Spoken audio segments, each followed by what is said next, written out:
15ই August বাবা মা ভাই বোন যা হারিয়েছি, আমাদের বিচার চাওয়ার কোনো অধিকার ছিল না। কিন্তু আওয়ামী লীগ যখন সরকারে এসেছে তখনই এই বাংলাদেশের উন্নতি হয়েছে। কোটা আন্দোলন হয়েছিল 2018-তে, আমরা এটা মেনে নিয়ে বাতিল করে দিয়েছিলাম কোটা পদ্ধতি। পুরো জুন মাস চলে গেল। জুলাই মাসের 7 তারিখ থেকে হঠাৎ দেখি আবার কোটার জন্য আন্দোলন, যখন কোটা পদ্ধতি নাই আর আন্দোলন না, সেখানে দেখা গেল ঝাঁকে ঝাঁকে সব জড়ো হয়ে যাচ্ছে। তাদের এক দফা দাবি ছিল কোটা সংস্কার, সেই যে দাবি করেছে সেই দাবি সংস্কার করে দেওয়া হলো। কিন্তু সেই সংস্কার করে দেওয়ার পরেও তাদের আন্দোলন থামে না, দাবি থামে না। আন্দোলন কোটা আন্দোলন করছে এক জায়গায়, কিন্তু চারিদিক থেকে ঢাকার সেখানে সেই জঙ্গি ঝুঁকে একদিকে হত্যাকাণ্ড চালানো, অপরদিকে যে সমস্ত প্রতিষ্ঠানগুলি মানুষের সেবা দেয়, যেমন দুর্যোগ মোকাবেলায়, সেখানে অগ্নিসংযোগ। বাংলাদেশ টেলিভিশন, সেখানে অগ্নিসংযোগ। সেই সেতু ভবনে অগ্নিসংযোগ। ডাটা সেন্টার, পিটিআরসি ভবন, যেখান থেকে পুরো ডিজিটাল সিস্টেমটা সারা বাংলাদেশে পরিচালনা করা হয়, স্যাটেলাইট থেকে যেখানে সমস্ত কিছু নিয়ন্ত্রণ করা হয়, সেটাকে আগুন দেওয়া হলো। তার সাথে আসলো মেট্রো রেল, অত্যন্ত আধুনিক মেট্রো রেল, দুইটা স্টেশন পুড়িয়ে দিল। এক্সপ্রেসওয়ে 2010 থেকে প্ল্যান করে সেটা টোল প্লাজা ভেঙে নষ্ট করে দেওয়া হলো যাতে চলতে না পারে। আগুনে পড়া হানি ফ্লাইওভার, সেটাও টোল প্লাজা পোড়ানো, সেটারও ধ্বংস।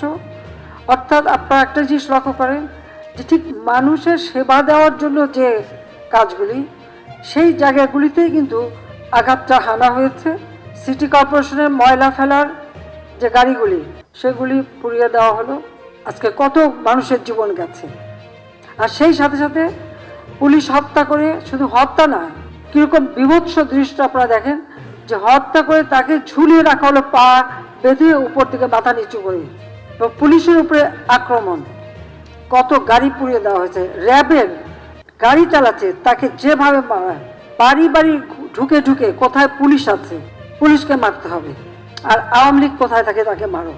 মসজিদে ঢুকে মসজিদের মাইক ব্যবহার করে মিথ্যা অপবাদ দিয়ে মানুষ ডেকে নিয়ে এসে তারপরে এই নারকীয় কাণ্ড চালানো হয়েছে, এবং এ পর্যন্ত অনেকগুলি মৃত্যুর খবর আপনারা পেয়েছেন।